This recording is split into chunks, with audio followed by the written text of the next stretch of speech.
All right. Hello there. This is the fourth round of the Wargame Red Dragon Micro Deck Tournament of the winter of 2022. And today with me is my co-host Trout. We'll be examining a fight between teams Alpha, led by Ambi, and Charlie team, led by Communism Will Win. Let's get started. All right. All right, on your count.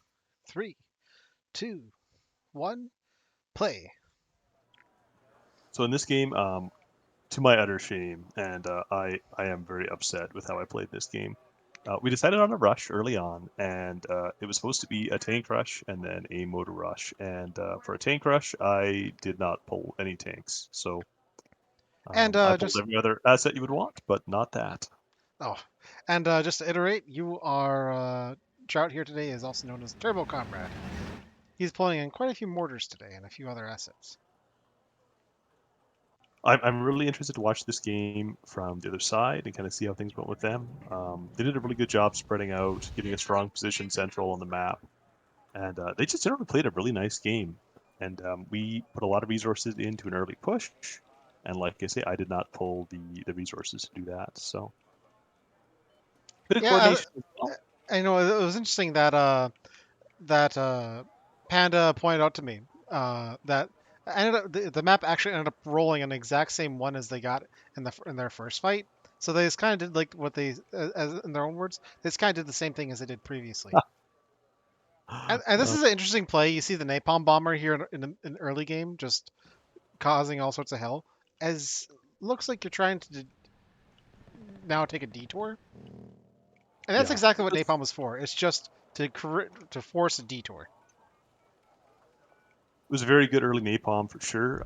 Just enough to slow down to kind of take the momentum out of an attack. And smart. It is a smart move. Yeah, the So T-55 in is our driving case, through it, but I think he's making it. uh, we left Ambi on kind of the Gulf flank and said just hold that down while we try our push. And we pretty much we bet everything on the push, and then we didn't coordinate it very well, and I didn't bring the right assets. So Oof. And it looks like Panda and Communism are over here. They've unloaded they're dismounting their infantry, and it looks like they're starting pushing up onto Gulf. I kind of like how to see how this goes for Ambi. Let's see how long he holds, because definitely he was over there alone, and I think he did well. We'll see how it goes, but I think he probably did pretty good for being the only guy over there.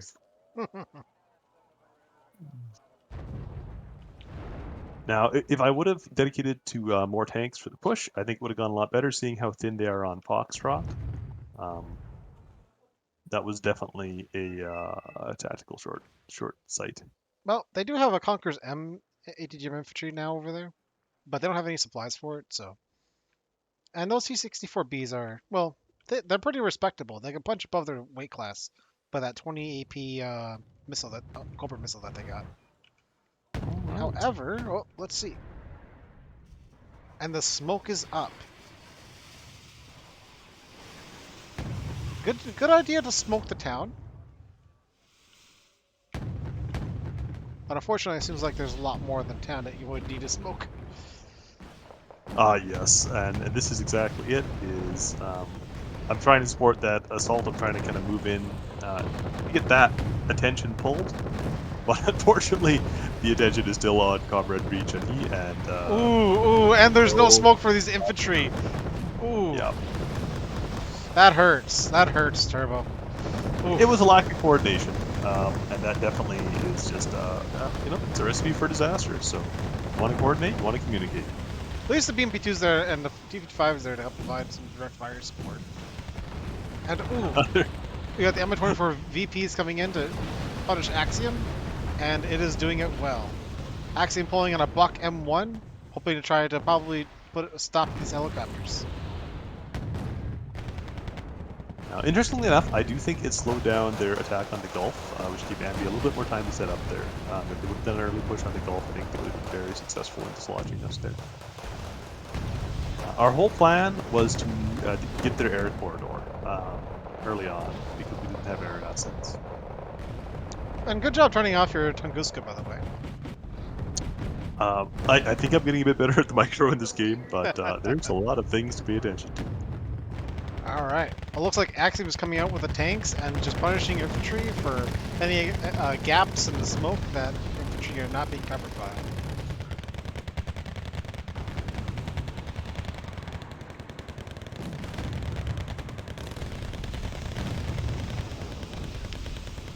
Now, this is a really solid counterattack. They have the C-72s coming up, and they commit them into just clearing out the infantry in that attack, and just a really solid counterattack. Good assets brought up, good assets available, and it just takes, yeah, it takes the winds out of our sails. So.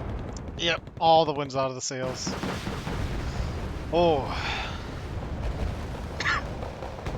Some BDV finally started making it into the forest, but they are not going to be having a good time. No siree. LCR is dug back into the town by Panda, along with some special recon forces. Funny fact, I talked to my friend who knows German. Apparently, special Laufklauer means special clarifier in German. Well, I guess if you're out there looking at things and identifying them, you are clarifying what they are. Oh, and the Su-25 keeps missing this T-55. This, if I remember correctly, was an incredibly painful match. Once we lost the ability to get that air corridor, they put those Su-25s in and just punished us with them. So. Ooh, and looks like your Tunguska hit the Su-25, sending it back home.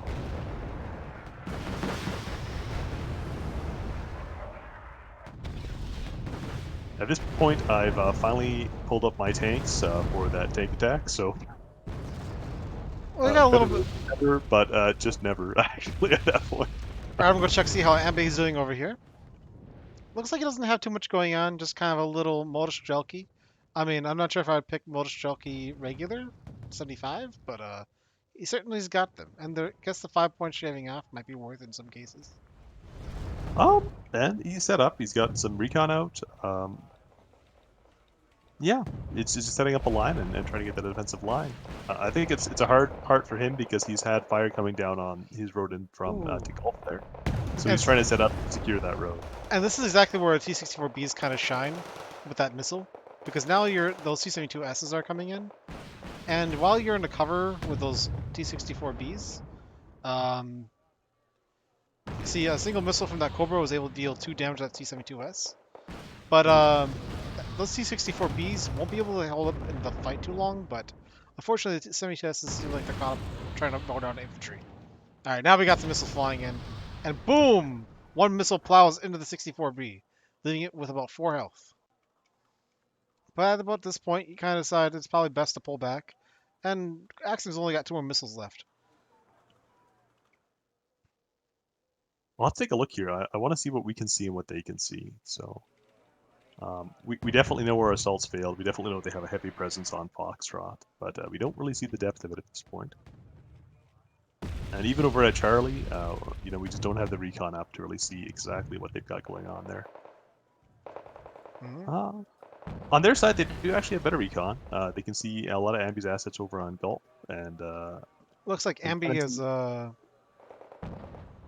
he's struggle busting. Is he using motorized? I forget exactly the decks we pulled. I know I pulled the armor deck because I think we had a moto, and Yeah, I want to say it might have been a marine deck that was pulled. I want to say Ambi had to have pulled a motorized because he's got Motostrelki and T25 AMVs. Okay. One of them might have been Ambi might have pulled a motorized, and Comrade Regen he might have pulled either a mechanized airborne or a marine or moto, sort of something like that. Yeah. Right? With the Zelos, I'm guessing that's probably got to be an airborne motorized style deck. And Communism Will Win has just been harassing Ambi's OSA's AKMs over here.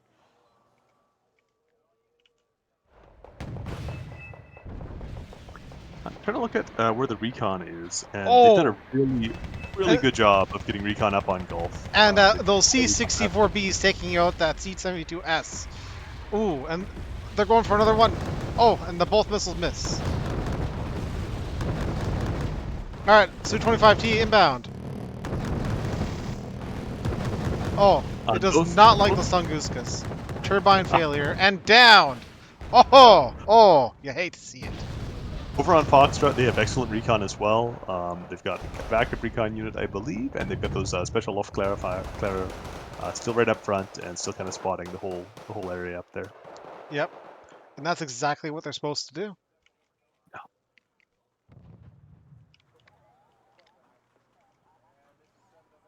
I don't know if people like give the BRM 1K enough credit, but exceptional optics on the ground is pretty nifty, especially when you got a vehicle that can keep up with your tanks. Absolutely. Yeah, and there's the second. I was looking for their second recon asset over on Foxtrot, and that BR M1K is definitely it. And that gives them a really good eyes over the field and good eyes on that kind of axis of advance. Yeah. I don't think it'd be any challenge for that BRM 1K to keep spot on. I guess I can't see out that far from inside the tree line. Hmm. I think one of the weaknesses I can look at here is on our Gulf side.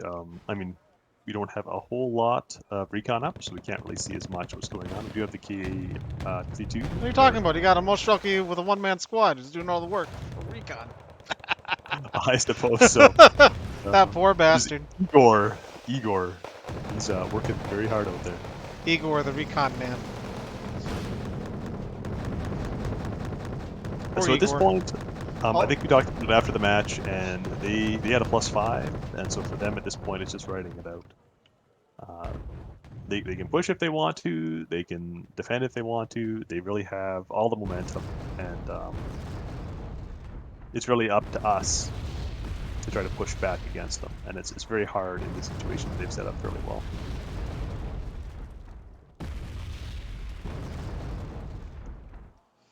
indeed. Looks like we got some action going on over here. Another push of VDV-90 by Richon He.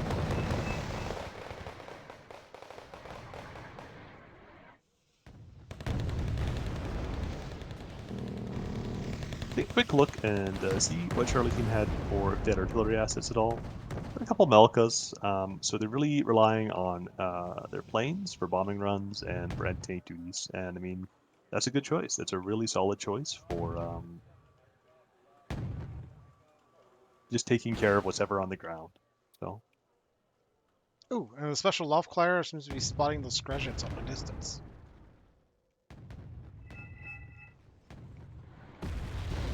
if they can get some armor up there, that should be a pretty easy, nice snipe for them.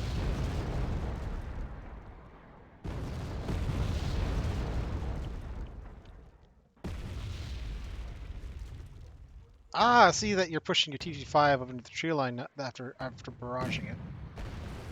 Oh, the T-72B is being engaged by the T-55? Interesting. I think here we'd lost recon, so we just really wanted to know what was up there, and unfortunately, there was a lot.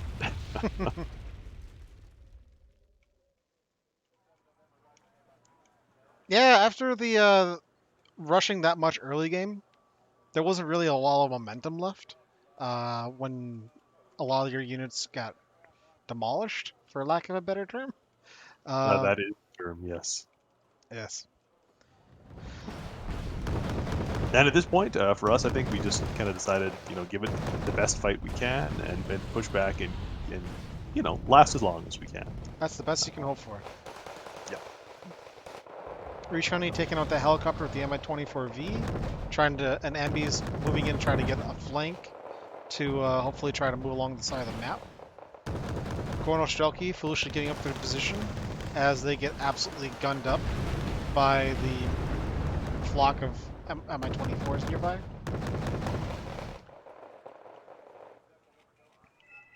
Looks like you're mounting some sort of offensive over here. Let's see, we got some 64Bs and 72Bs against these T-72Ss. If they continue firing, they will not stand a chance. I think this is the point where their helicopters and their air power really come into play. Yeah, this is where I think Axiom probably had to look at these tanks and be like, guys, I'm outclassed here. I need assistance ASAP. And again, like the lack of recon, I think for these tanks is really what's keeping them from spotting the D-72B while it's firing.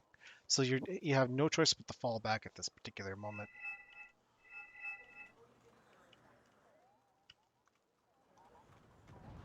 And at this point, with our point drop, it was decided that we'd just start pushing over on the Gulf side, and I would do my best to hold on to the Foxtrot side.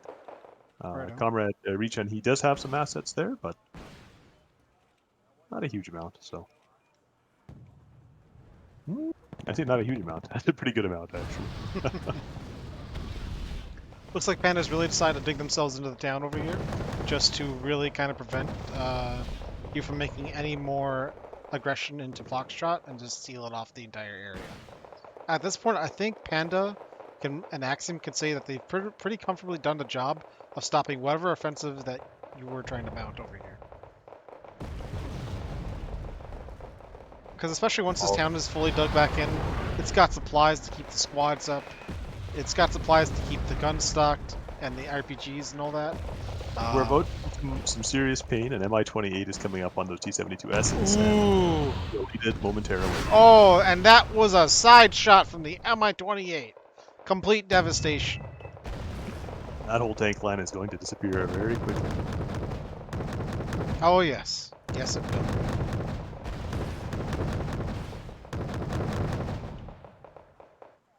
And that's a And really nice flank by communism. Just a really solid placement, bringing in the side shots there and engaging. Good play. good job to face your front armor towards the Mi-28 as you start pulling in your Tunguska. Axiom men coming in with the Mulka, trying to understand where the shells might be firing. Um, looks like they might be hitting this tree line over here. And... Oh! Oh, going over. Alright. Kind of hitting an open spot out in the field. Interesting choice of artillery position. But Mulka's is an impressive unit to pull, so I'm always curious to see what it can do. I was more or less surprised that Axiom wasn't shelling the tree line over here you keep trying to push into.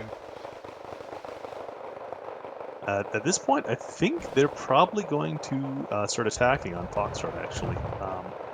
I'm looking at their armor build up there. I don't remember quite from the game, but they've got lots of T-72s in the bushes there.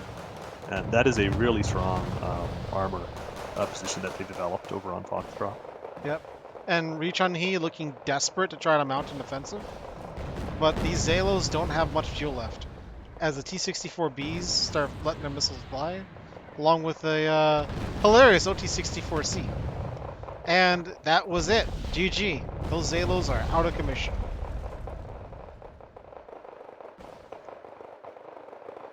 The helicopter play by communism, just taking advantage of that river and taking advantage of that flank, that is really solid, bringing up some recon for the helicopters and using the Mi-28 for what it's good for. Mm-hmm. And Strope 2 is not far away in case you guys get wise instead of playing after those helicopters.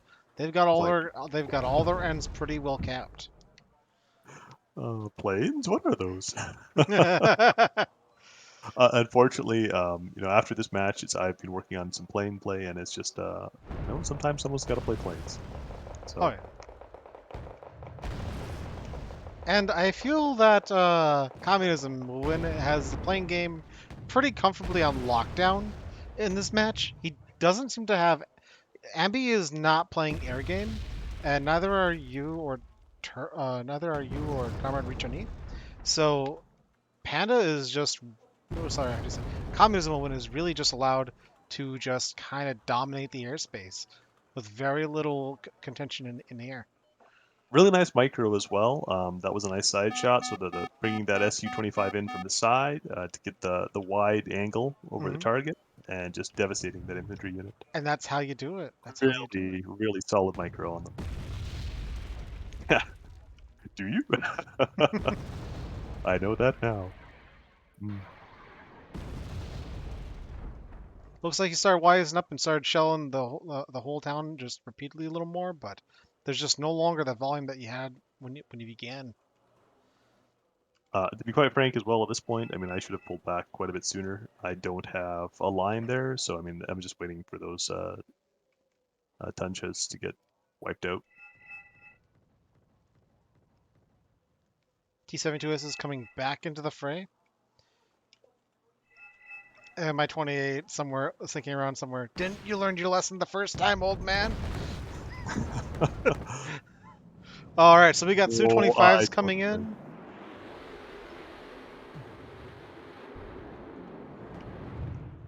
Communism, I mean, at this point, like you say, really has the cards pulled, the assets pulled, and it's very, very hard to count. And the Strobe 2 firing on those K-52s. And since Strobe 2s are not radar, there's very little that the K-52 can do. Oh, and the Su-25T is just swooping in, getting the hits. And looks like Communism is going in for another seed sweep. Radars are offline though. Let's see. Will Ambi turn a radar on? And as he does, he oh baited, completely baited.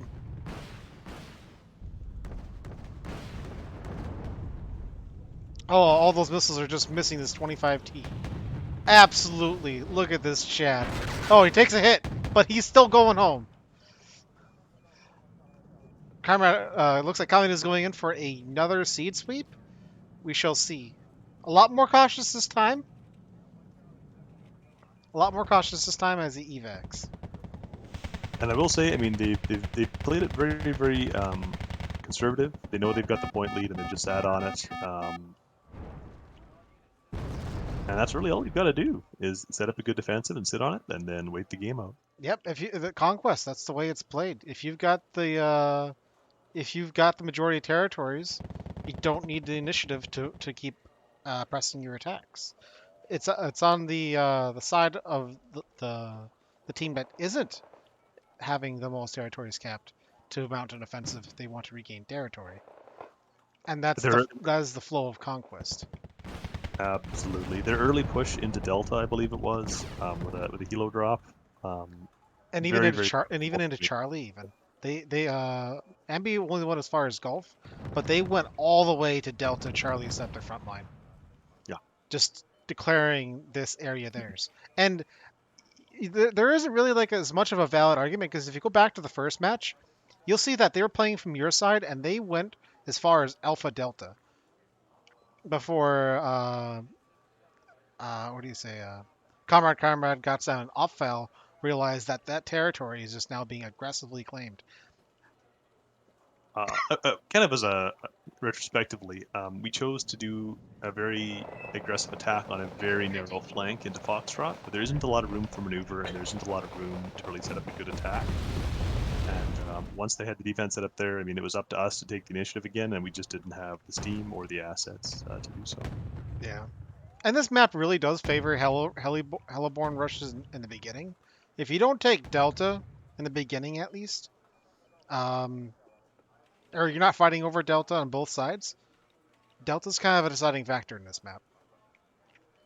And what I mean by that is it's easier to capture Alpha and Delta if you're coming in from Echo. It's easy to capture Gulf and Charlie if you're coming in from Hotel.